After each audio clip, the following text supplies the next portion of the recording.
Time for the 49ers Rush Podcast.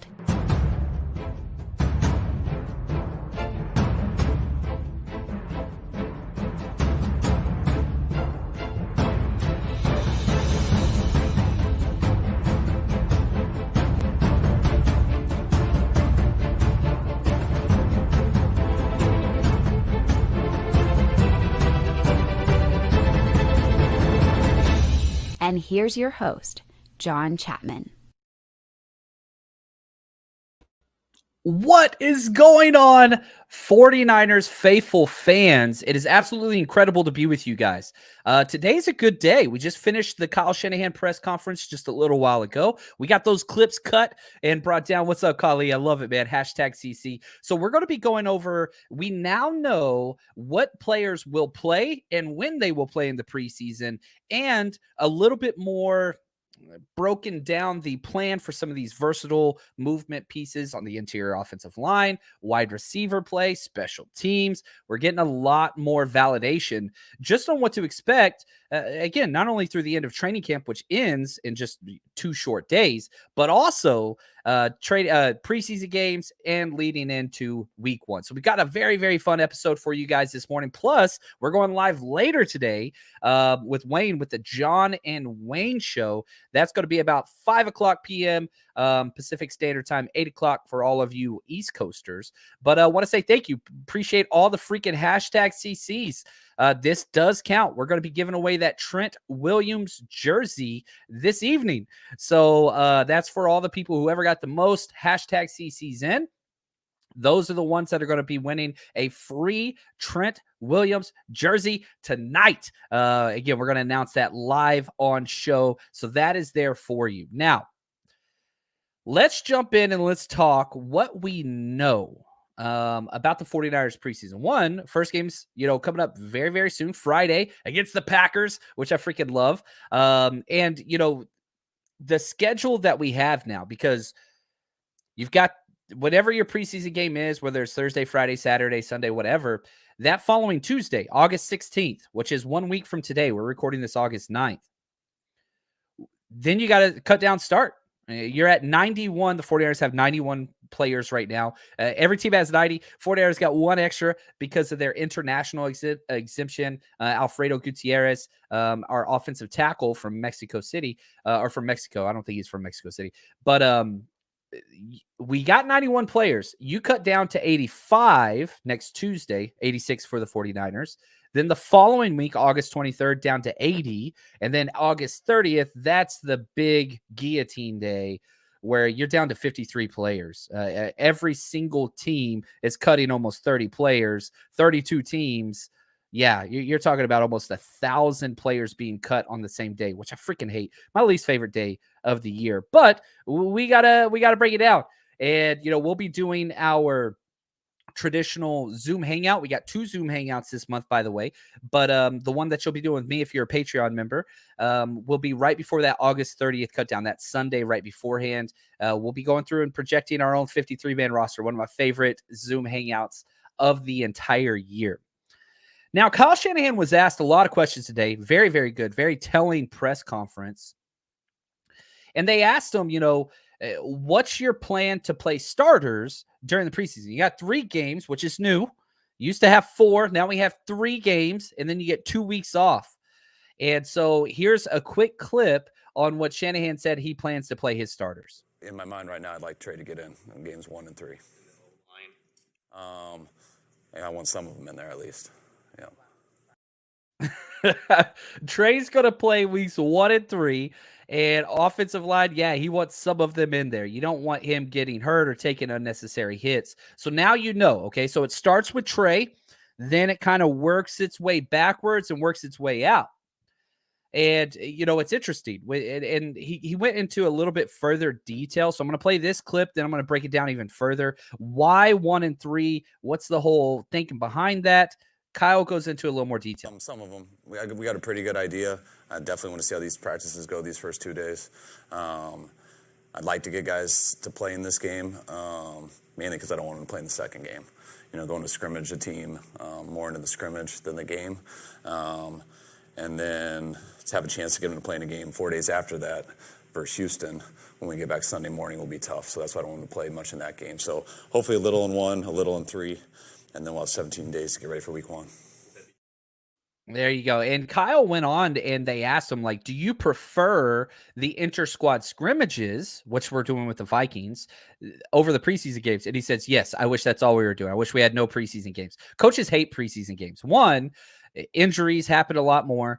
2, it's too many reps. It's too many. You got 3 full games and you're trying to rest your starters, which, okay, that's going to take out, right? There's 22 starters on both sides. So you go from 90, subtract 22. Now you're down to 50. You got some of your key reserves you don't want out there too. Now you're down to like 40. You're playing 3 straight games with 40 players that it gets hard. And so it's difficult. And every coach has a different philosophy whenever it comes to preseason games. We saw Josh McDaniels in the Hall of Fame game, which is an extra game, and he's got his starting running back out there getting like 10 carries in the first quarter. Don't expect that for the 49ers. That's not what it is at all. Oh, what's up, Fat? He says, what does #CC mean? #CC means countdown crew. So whenever we start our, entire episode with our countdown, I'll just play like a quick second. Time for the 49ers Rush Podcast. And so when that countdown's going and you've got the 30-second going down and all that, if you do a #CC in the first 2 minutes of any podcast, that enters you into giveaways. We are giving away a Trent Williams jersey tonight. What's up, Kim? Glad to see you all the way from across the pond, my friend. So that's #CC. It's a way to support the show, bring the energy, and get free giveaways. And just show you support the show. It's free, doesn't cost anything, but it really, really does help us out. So I don't expect Trey Lance, even though Shanahan said he's going to play weeks 1 and 3. I don't expect him to play much. I'm talking a series or 2. And if the first series goes well, he will be done. All it is, you're trying your hardest to get out there and just clear some cobwebs, go through the install, go through the warm-up, go through all those kind of things, commanding the huddle. It's just dress rehearsal. That's all it is. And so you want positive. That's what you're trying to see there. Kim says, nice to have a broadcast before European bedtime. My friend Kim here is all the way in Denmark. So, man, very, very happy to have you here, man. Hopefully you get some good rest with some positive 49ers content. That's what we're here to do. And so it's interesting. Later on in the press conference, the question was asked, Kyle, what do you look for in rookies? And even though Trey Lance isn't a rookie, even though Aaron Banks isn't a rookie, even though you have, Hufanga, not a rookie, I think that this question applies to a lot of them because they didn't get a lot of playing time last year. But this is what Kyle expects and wants from rookies. And I think it's telling. As a former coach, we would go through this every single year. That the game's not too big for him. I mean, that is the one thing that I do like about preseason games. It's just that there's some people get better when the lights are on and some get worse. And I like guys, obviously you hope they get better. But you at least want them to be what they've shown in practice. And sometimes you get some guys who you think is a really good player and you get out there and for some reason, whoever's in the crowd or whatever it is, they kind of just melt. And you're like, all right, he's not quite as ready as I thought. Yeah, you get those preseason or practice warriors where they just come out and they show out. Then as soon as they see another uniform or the lights or whatever, they just completely disappear. Some people just aren't gamers. It's just kind of the way that it goes sometimes, sadly. And you got to find some of that out.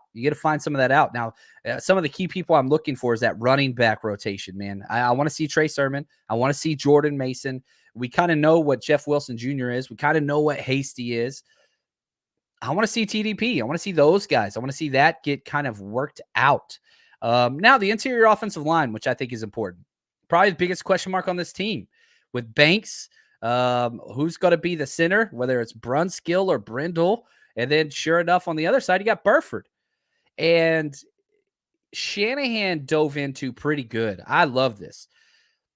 Because Brunskill seems to be losing the center position job.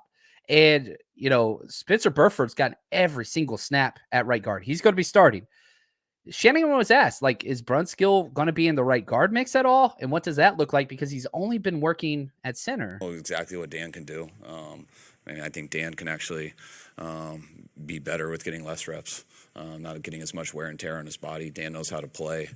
He's figured out every position we've asked him to play since he's been here, and now he's trying to figure out center to see what the options are there. And also, Burford can't get enough reps. Banks can't get enough reps. When you haven't had guys who have played a lot, they need to be out there a ton, and that allows us to do that. I'm very glad that if it doesn't work out for one of those guys, it's not like, oh man, Dan hasn't practiced there. Dan can hop in there right away. I think we're just getting so much closer to seeing Brunskill not be a starting member of the 49ers lineup week 1, and that's crazy to me. It's good news, but it's crazy. Coach Cruz, he says, I'm excited to see Poe, Burford, Banks, Nick Zakill. There's a lot of new 49ers uniform players we've never seen. Banks doesn't qualify for those. We saw him a little bit preseason last year, but it was bad. Can he show he belongs? That's one of the things I want to see. Khalil says, let's see Drake. Curious on what our special teams looks like. Yeah, that's got to be better. Now, man, I love it, Khalil. He's freaking killing it.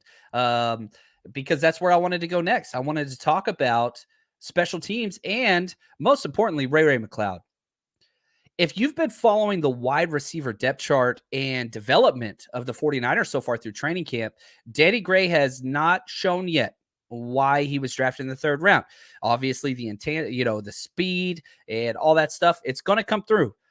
Wide receivers struggle under Kyle Shanahan's system. That's just a fact. It's just what it is.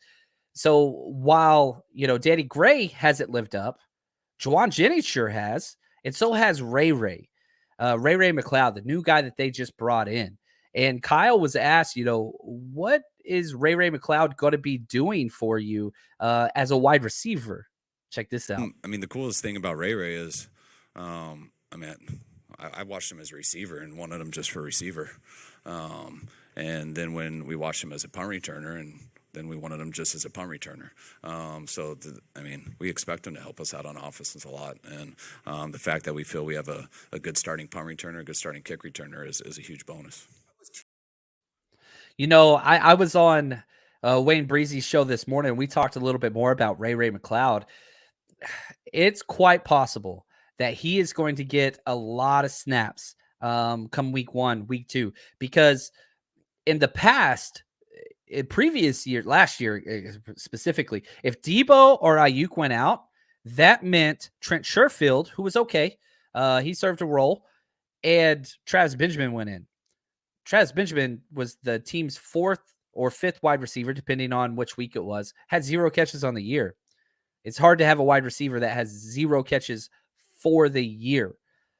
You're not going to have that with Ray because he can do what Debo does. He's not Debo, right? But he can be used in a similar way. Screens, jet sweeps, getting the ball in space, slants, all those types of things. Again, build's different, body type's different, play style's different. However, he's still a space player. He's a gadget guy that can be a wide receiver. And so that's the huge upgrade, right? So if I look at this and I'm saying, all right, let's look at 2021 wide receiver core versus 2022. And if you're swapping in Ray McCloud and taking out Travis Benjamin, oh my gosh, that's huge. Now, if you look at Danny Gray and Trent Sherfield, that's yet to be determined. Sherfield was a great blocker, down speed, downfield, big hitter. Jimmy couldn't do those. That's not who Jimmy Garoppolo is. Trey Lance, though, we'll have to see. So that's going to take some time to develop. But I'm telling you right now, if you're just looking at 2022 and 2021 wide receiver core, this is miles, miles ahead of where we were. And that's not to mention those back end guys, Malik Turner, right? Marcus Johnson, Tay Martin. Look at Coach Cruz. He says Tay Martin and Jordan Mason will be preseason MVPs. They're going to get a lot of snaps. They're going to have to show, right? The clip we just listened to with Shanahan. Are they the guys that show up when the lights are on? That's what you got to kind of find out, right? And we're going to get to see it right before our own very eyes this week. I'm excited. I'm flying up to Canton, Ohio here Thursday to host Draft Night Out at the Pro Football Hall of Fame, which is going to be a blast. But I'll be broadcasting live there right after the game and all that kind of stuff, which is going to be fun. Trust me, you're going to get all the content and more, which I'm excited about, man. We're finally going to get 49ers film, all 22, all those things. I've been working behind the scenes to make sure I get all of that. And man, as soon as that film comes up, trust me, Patreon members, you're going to get spoiled as hell. So if you haven't yet, head over there, patreon.com/49ers Rush Podcast. Best way to support the show. We've got extra shows every single week over there. Football 101 series. We've got a lot. Zoom meetings. Man, and once that film starts coming in, trust me, you get every single offensive, defensive play broken down from the coach's tape. So I don't think anybody else is offering that. So go check that out. Support the show. If you don't like it, and if you're not happy with the product, 100% money back guaranteed as always. No questions asked. So go give it a shot. Best way to support the show and best content out there. Just got to be honest. Now, John, he says, is Juwan the only big body type receiver we have? No, we just brought up Tay Martin. He's got to fit that as well. But yeah, as far as like clear cut starters, and here's the issue. Kyle Shanahan's talked in the past about what is it that makes an outside wide receiver versus inside wide receiver. And he says this, the difference is, can they take the top off? Are they a vertical down the field threat? Now, Juwan Jennings, who is our biggest wide receiver, doesn't play outside because even though he's big, he's not a vertical threat. He's a little too slow. And so it is weird. The 49ers have a very unique skill set at wide receiver, especially whatever you add in George Kittle, one of the best wide receiver or receiving tight ends, and Kyle Juszczyk, who is a freaking wheel route masterpiece. We've just seen him be overthrown so stinking much. It's frustrating. Now, Kyle went in and talked a little bit more about Juwan Jennings and kind of how he came off the best camp and how has he fared, came off the best mini camp. How has he transitioned into training camp? I have I guess how I think they feel. And then sometimes you ask them, and some guys keep it more real than others. Some will say no one's hard to guard. And some you can have cool conversations with. So yeah, I don't put too much stock into it, but I also think that's always changing. I mean, that was early in camp. I think Juwan had the best OTAs. I think BA's pushing right now too, though. I mean, he's been real tough to cover out there. And so you've got these guys that are just competing at this wide receiver position. Now Debo steps in, right? Who's the alpha? Let's be real. He is the alpha, leads the team out of the locker room and the energy and all those things and the numbers. I mean, he backs it up. So, man, you're developing a pretty damn good wide receiver room with a lot of young talent, a lot of young potential. So I'm excited to see what that is. Now, 49ers George, what's up, man? Love this dude. He says, how many series do you think Trey Lance gets for preseason game 1? Kyle would prefer 1 series with multiple first downs. Okay, so you don't count series, you kind of count plays. So I would say 10 plays would probably be expected. So if they go out there and they go 3 and out, you're going to see them on a second series. If they go out there and get 1 to 2 first downs, and even if it's a field goal drive or a touchdown drive, that's where I think he'll be. I hear we may sit Trent and McGlinchey. McGlinchey for sure is going to sit. I'd almost bet money on that. Trent, he might dress, but I doubt he gets playing time. I don't think they'll put either one of them out there. I wouldn't. I just don't see it. There's no need. I wouldn't expect Bosa. I wouldn't expect Armstead. Wouldn't expect Kinlaw. Wouldn't expect a lot of those guys. And again, you might dress them. You might go through warm-ups, but you tell them, like, yeah, this is just going to be stretch, go through the routine. Once, we do the pledge, the national anthem, all that stuff, you're done. Take your shoulder pads off. You just stay on the sideline. And so just getting them used to going through that. But quarterbacks, especially Trey, who hasn't played very much, you got to get them out there. Now, Kyle Shanahan was asked, how has Trey Lance been this preseason? And I thought this question was meh. The answer, anyway. The answer was meh. Kind of how you expect it. I mean, how you do with every quarterback. I think he's had some real good days. He has had a couple rough days. Thought he had a rough day his last practice, which was going to be good to see how he bounces back today. But I've been real pleased with Trey and real pleased with all 3 of them. Yeah. Real pleased with all three of them. Now, he did go into further detail, which I freaking thought was awesome, about the interceptions, which happened. Interceptions happen. Guess what? Trey Lance is going to throw interceptions. It's going to happen. I know he went an entire season at North Dakota State without throwing one and won the championship, but interceptions are going to happen. He threw 2 last year, his rookie year. Kyle went through the thought process for what it's like coaching in practice, an interception and a game, and what he has to fix. And there's an amazing part of this and a frustrating part of this. Threw it right to him, trying to force the ball, and just got to obviously check it down. He was extremely covered. So if you throw a pick, then you can understand why someone's doing it. Then it's kind of neat to happen in practice because you can talk about it and be like, I saw what you saw. Great job ripping it. The throw was off. Or, yeah, I see what you saw, but this is what deceived you. But when you can't see what they saw, then you're going to lose the game. You got to check that down. There's no discussion on that. My whole issue and things I want from Trey, the reason why I wanted him drafted was because the big play potential. Now, the issue, and we saw Mahomes go through this throughout his career, and I think he's still going through this. What happened was the defenses would just back up because they were forcing the big play. You have to learn to play another down. That's the thing. Check downs, which were very frustrating under Jimmy Garoppolo's tenure here as quarterback, because he never took the downfield throws, or not never, very seldomly. It was frustrating. Trey's going to be the opposite. He's a down the field, big play passer. I want to see, can he add nuance to his game by accepting the check down? Live to play another down. Or is he just going to force, which you see a lot of times with younger quarterbacks. So I want check downs. Now, do I want all check downs? Absolutely not. But can he be a guy that will take the layup? You know what I mean? That's something that you have to kind of develop. And he even said, like, oh, I'd ask Trey, what'd you see on that play? And he'd answer exactly correctly. He went on, and talked about that. Kyle Shanahan did. So that's promising. But yeah, you got to see, don't force it too much. Sometimes you got to force it, but take the layups. Check downs are not bad. Check it down. Nothing wrong with that. JD, you're good, man. Your hashtag C season is all good. Don't worry about it. I got you. So I'll tally the final hashtag CCs over the past 7 days after this, and we will be giving away that Trent Williams jersey tonight. Now, one thing that has not been given away is playbooks. Not to everybody. Anyway, Jimmy Garoppolo, the question was to Kyle Shanahan, did he even get an iPad? Like, is he going through the playbook? Does he have the playbook? No. I'm sure he does at home.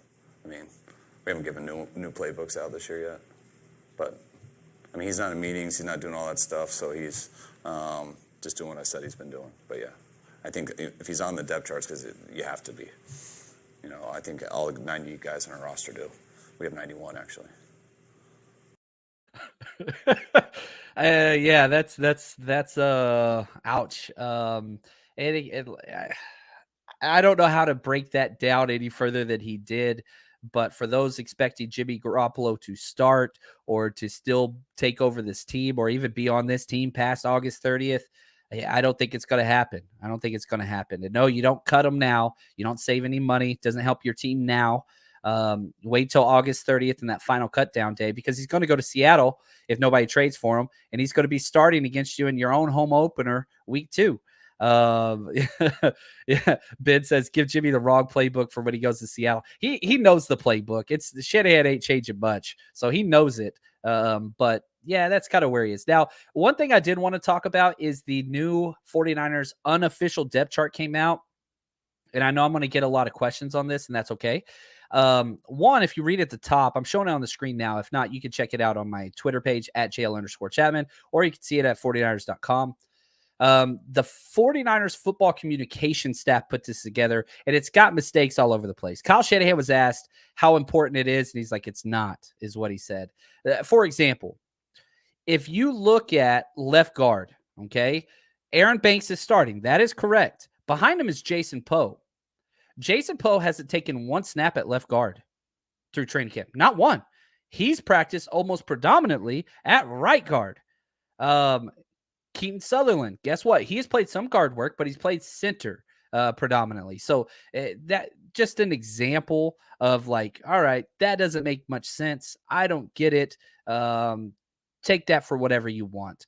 So this is out there. I think the starting is pretty correct. You know, you got Ayuk and Debo at wide receivers. You got Elijah Mitchell, Juszczyk, starting Kittle. Your starting fives, Trent Williams, Aaron Banks, Jake Brindle, Burford, McGlinchey. I think this is correct. And Trey Lance, of course. Starting defense, guess what? Yeah, it's exactly what we've been saying. You got Sampson, Javon Kinlaw, Armstead, Bosa. Your starting linebackers are Fred Warner and Drake Greenlaw with Aziz coming as Sam. Outside corners, Mosley and Charvarius Ward. Nickel, Darquez Denard, like we've been saying, and Ward and Hufanga. So there are no surprises with the starters. There are a little bit of issues on the back end. One thing I will say, Drake Jackson is listed with the second team ahead of guys like Kerry Hyder, Kamiko Toure. He's ahead of those guys. So Jordan Willis, Alex Barrett, he's ahead of those guys. The number 2 ends are Charles Omenihu and Drake Jackson, which I agree with. I agree with completely. Now, another thing that I think is really, really interesting, and guess who got a start opposite Charvarius Ward again today for training camp? Kader Holman. Dude starting with the ones. Not the first time this has happened in camp. He has more starts in training camp than Ambry Thomas, Diamador Lenore, Samuel Womack combined. Like he's in the mix, guys. And a lot of it has to do with special teams and consistency, but he's in the mix. Does that mean he's going to make the roster? That's not what I'm saying. I am saying he's going to be a player this year. So I expect him to stick around a little bit. Jeff Wilson, number 2. Yeah. This is basically the exact same order depth chart at running back as was put out during OTAs and minicamp. So we'll see there. Jeff Wilson's missed a lot of time, and we'll see. They trust him because he knows the playbook and he blocks well. And so you've got to prove if you're TDP, if you're Jordan Mason, if you're Trey Sermon, you got to prove you should be ahead of them. That's preseason games are for. That's what that's for. You know what you got in Jeff Wilson. Can some of the other guys surprise and step up a little bit? That's what you want to see. That's what you got to see. So anyway, that's going to do it for us this morning. We will be going live again 5 p.m. on the John and Wayne Show. We'll be giving away that jersey. So that's what we got on agenda. I'm going to jump off. Even though I'm not live, I got 2 more roster countdown episodes. We've done 88. We got numbers 89 and number 90. Man, that was a freaking crazy series, which I'm excited to draw to a close. So I'm going to start working on those 2 episodes. We'll get those out to you soon. But want to say thank you guys. Appreciate y'all. And I'll see y'all back here later today, 5 p.m. for a John and Wayne show. Until then, stay strong, faithful.